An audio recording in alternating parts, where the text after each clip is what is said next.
cardboard boxes that we cut hexagons out of. So you can print a hexagon and then you can make it using cardboard. You can use a cardboard box from cereal or anything like that to make your stencil.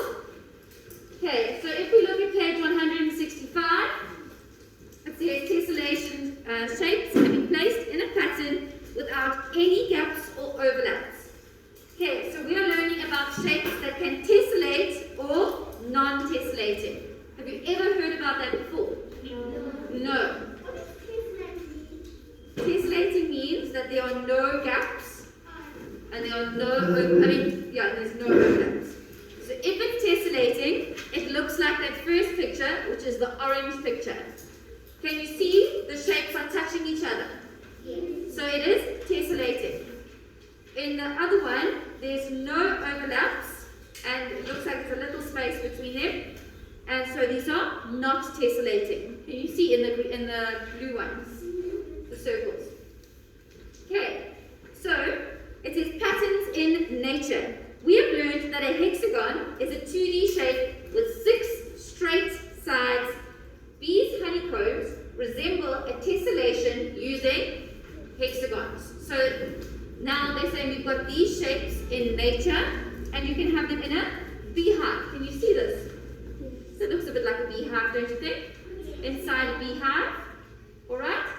And so it says here, use your shape stencil. This is your shape stencil. You're going to get it from me. Okay? And you're going to cut out 20 hexagons. Okay? So I will give you paper. Or else what we can do is we can literally just draw it straight into your book. So you can use this. I've been cutting out, it's going to take too long. So you can use this and you can trace it in your book. And you can trace 20 of these all next to each other, making.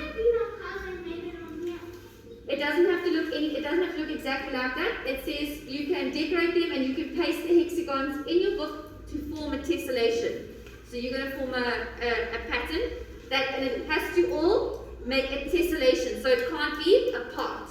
They've got to all touch, okay? So that it tessellates. Alright. And what we can do is you can color it in and outline it and make it look nice and pretty. Okay?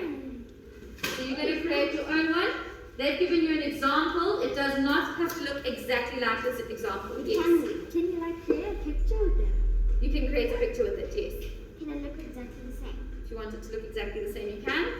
Okay? Are we now pasting it in? So you're going to trace these into your book, so you don't have to cut and stick. It's going to take so long if you first trace, then you decorate, then you cut, then you stick. It's going to take really long. But if you just trace this straight into your book and you trace the pattern, I think it'll work better because it'll take less time. Okay, yes, Z? Is this all you have for maths today? This is all you have for maths today. Yes? You can create something else with it, yes. You don't have to copy exactly what you've got. Yes, Awande? Thank you. Okay, so the other thing that we also need to do is you need to finish your maths assessments. So your number 1 work is going to be Viva, page 165. Your number 2 work is going to be a maths assessment that you got on Monday. Try and get as far as you can and finish them before break. And if you don't, we'll have a little bit of time tomorrow as well. Okay. So that is your work today. Nice and short and quick. Yes, Emma? Okay. All done.